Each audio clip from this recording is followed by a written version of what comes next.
Chapter 48. Warding of Devotees' Calamities. Story of Shevade, Sapatnekar. At the commencement of this chapter, someone asked Hematpant whether Sai Baba was a guru or Sadguru. In order to answer the question, Hematpant describes the signs or marks of a Sadguru as follows. Signs of Sadguru.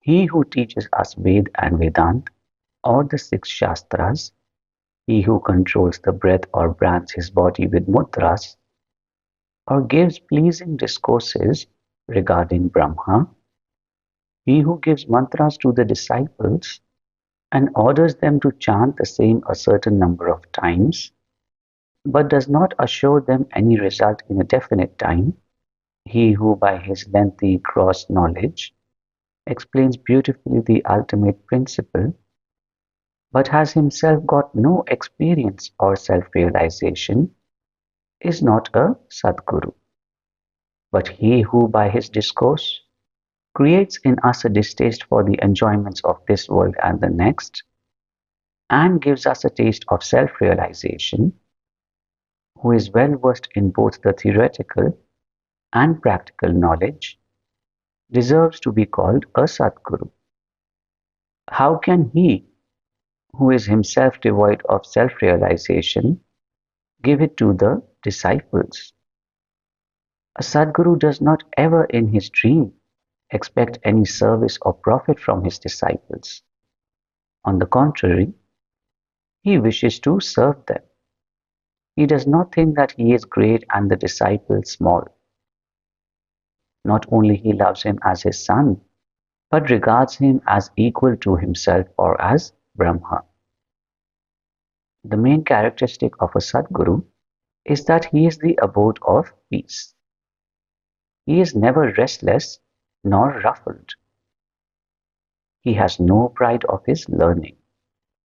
The poor and the rich, the small and the great, are the same to him.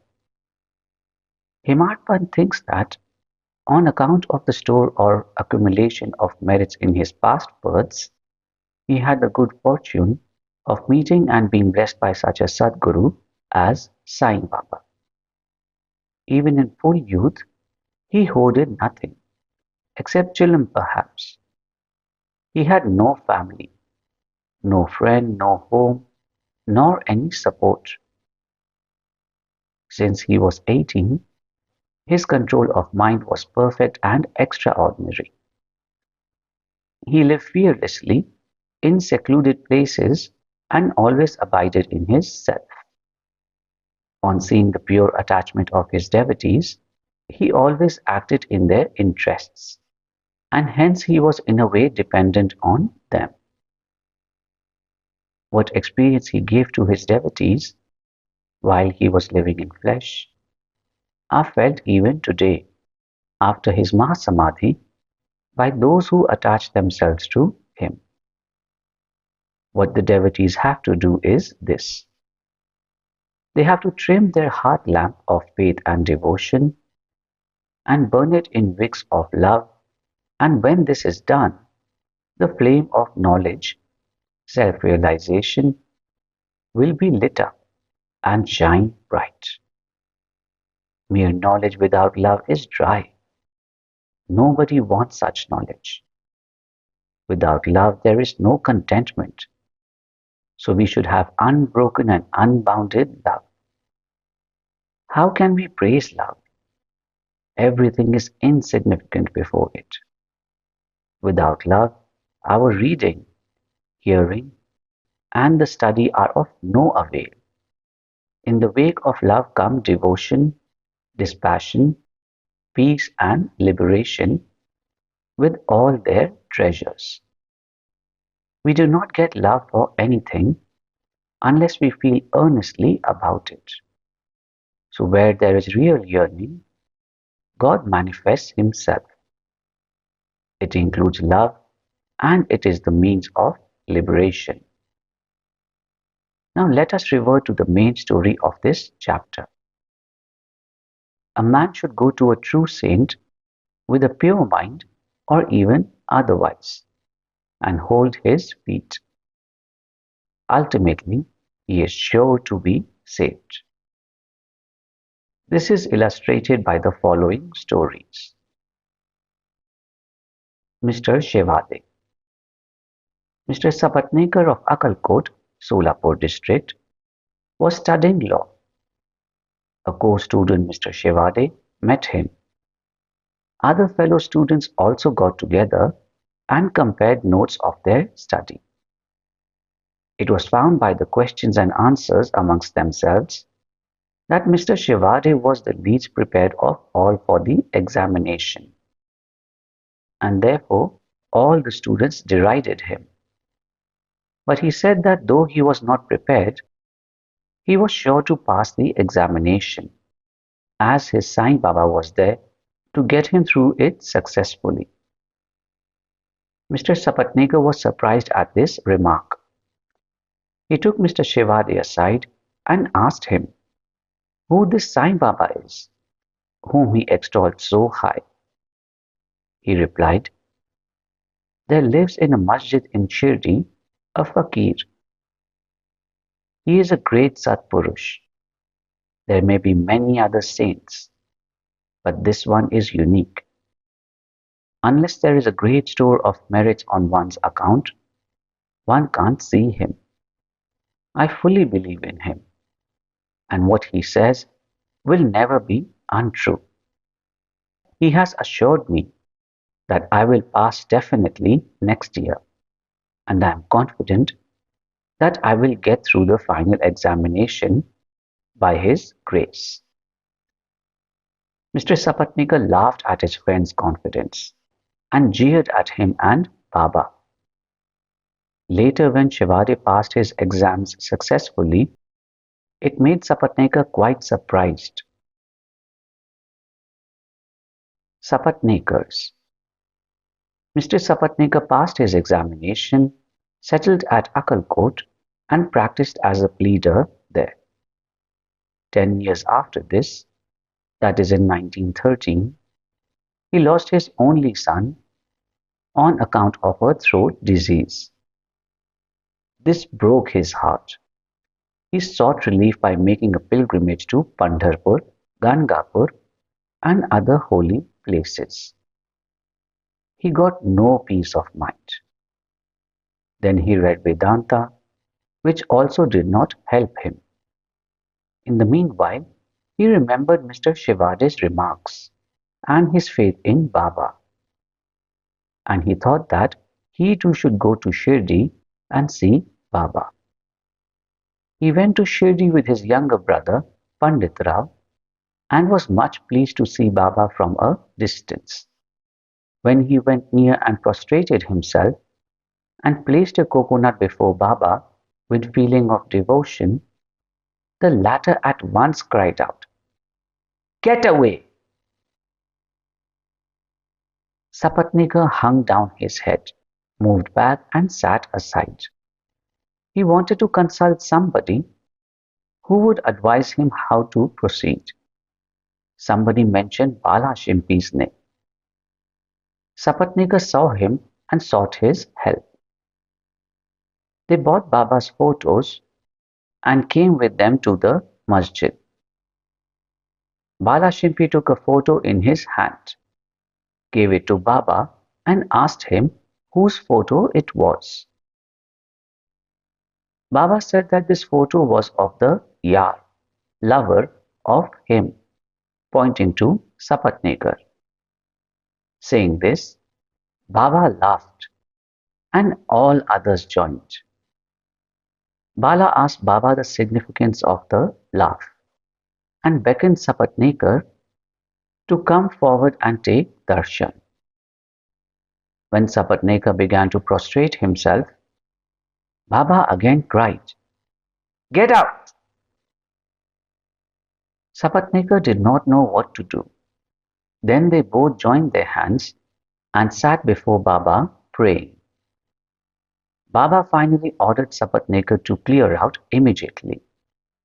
Both were sad and dejected.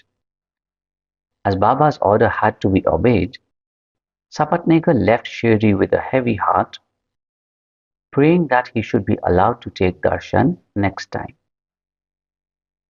Mrs. Sapatnekar. 1 year elapsed. Still his mind was not at peace.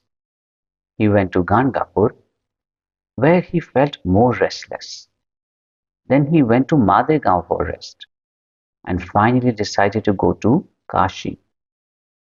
2 days before starting, his wife got a vision.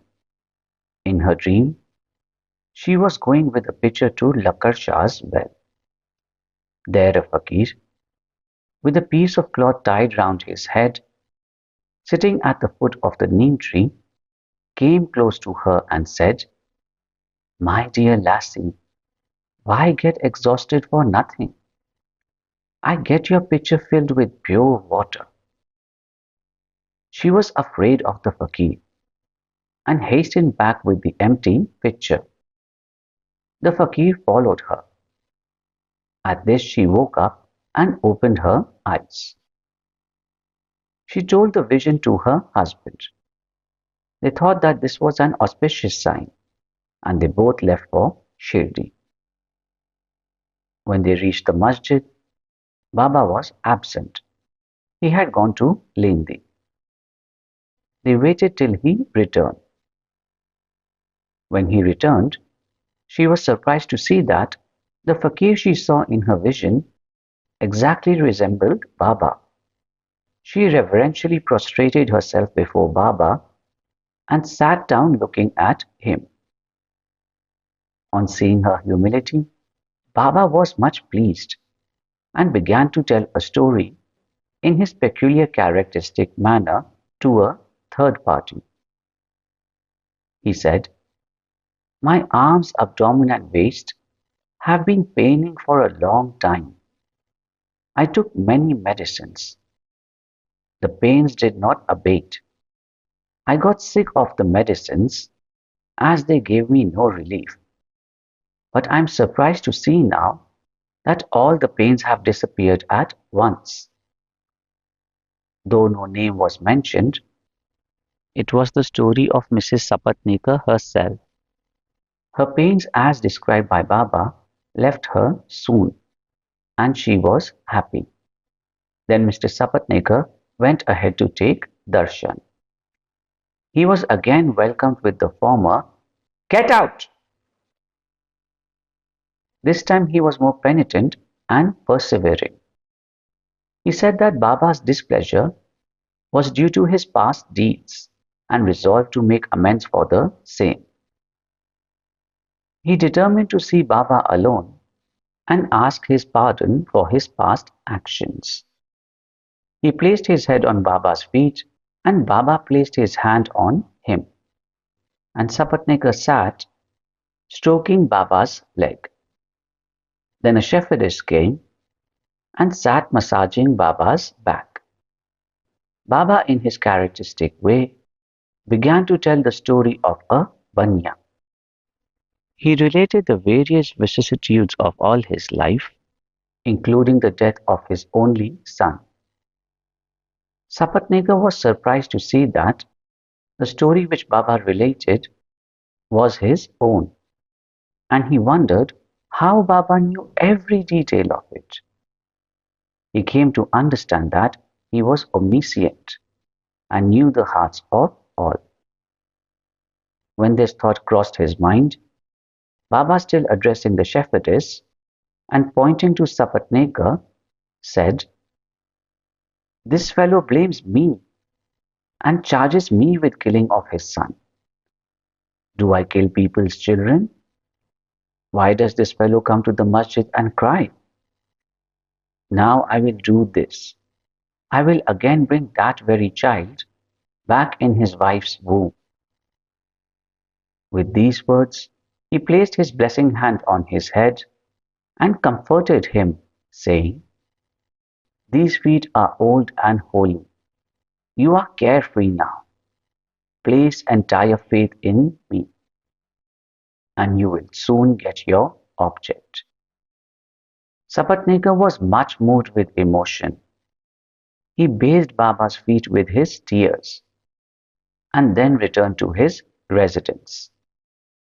Then he made preparations for worship and Naivedya and came with his wife to the masjid. He offered all this to Baba and accepted prasad from him.